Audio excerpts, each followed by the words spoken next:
Je m'appelle Marc Brodiès, je suis du club de Fontenay-le-Comte et j'habite à Rennes. Et je fais du kayak donc depuis que je suis tout petit, 3, 4, 5 ans.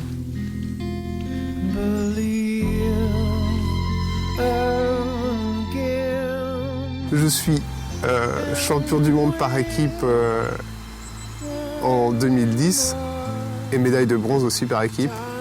Je suis vice-champion d'Europe par équipe et en individuel classique en 2009.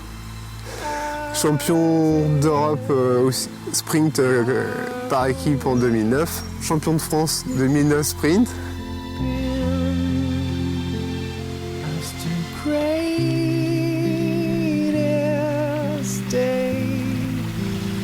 Étonné, non, parce que à chaque fois qu'il passait une étape, voilà, c'était normal. Après, qu'il devienne champion du monde par équipe et qu'il obtienne aussi l'année passée le titre de vice-champion d'Europe individuel, ouais, ça fait plaisir. Et de décrocher une médaille individuelle, c'est toujours dur, hein, c'est le haut niveau. Donc non, c'est plus une satisfaction pour lui et puis vraiment du plaisir à le voir naviguer au plus haut niveau.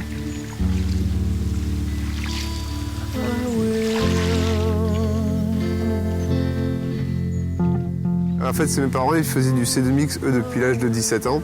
Et donc ils m'ont emmené sur les courses très jeune. Et j'ai toujours fait du canoë-kayak avec eux et c'est comme ça que j'y suis venu. C'était un jeune kayakiste comme les autres. Et puis au fur et à mesure, il était toujours assidu, toujours aux séances. Et puis il a commencé vraiment de bonne heure, tout petit. Donc d'année en année, il progressait. Et au fil du temps, il a eu le virage de la compétition. Et puis il s'est mis dans une démarche de compétiteur et de haut niveau.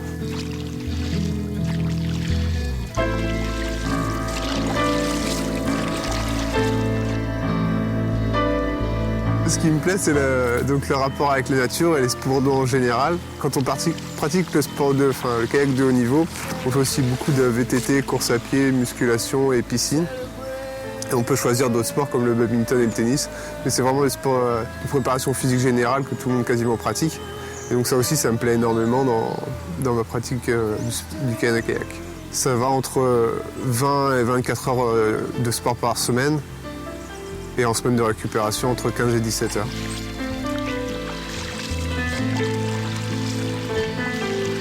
Quand j'étais jeune, je voulais plus faire du slalom comme Tony Estanguet. Et à Fontenay-le-Comte, c'est assez compliqué de s'entraîner en slalom vu qu'il n'y a pas de bassin d'eau vive et tout ça. Et donc j'ai été plus dirigé vers la descente et après en fait ma progression a fait plus la différence.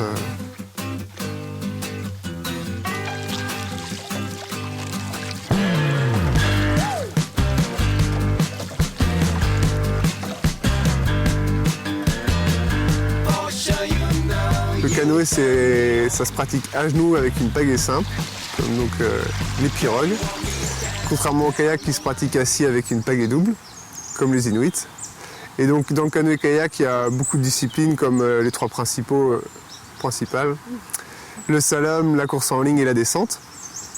Et donc la descente, ça consiste, il y a deux parties dans la descente, il y a la classique et le sprint. La classique consiste à descendre une rivière le plus rapidement possible d'un point A à un point B. C'est sur une distance qui dure entre 15 et 20 minutes. Donc ça c'est la classique. Et le sprint, ça se pratique sur 2 manches. Et on doit aussi descendre la rivière le plus vite possible d'un point A à un point B. Et c'est sur 2 manches qui sont chronométrées, qui durent entre 1:30 et 2 minutes. Et les 2 manches sont additionnées. Et ça donne le temps final.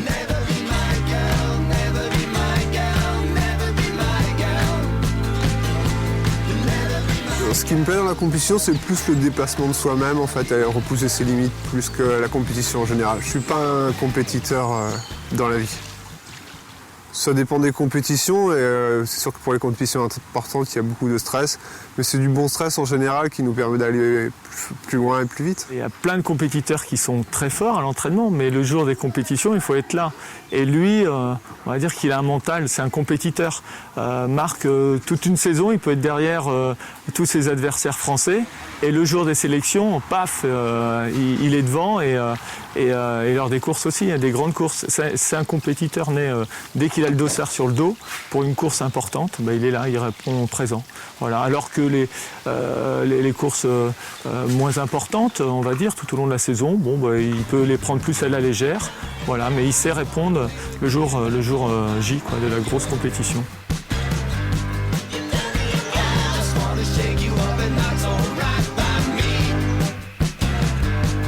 Les meilleures compétitions, en général, on s'en souvient pas parce que c'est un état de flottaison en fait, et donc on a zéro souvenir.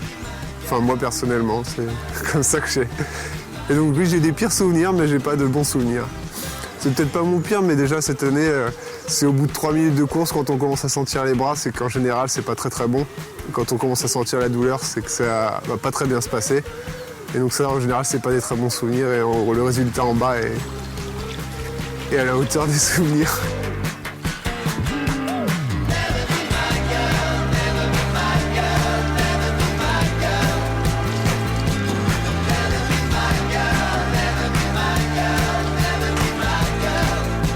J'espère qu'il reviendra très fort pour les championnats du monde dans 2 ans à Bourg-Saint-Maurice.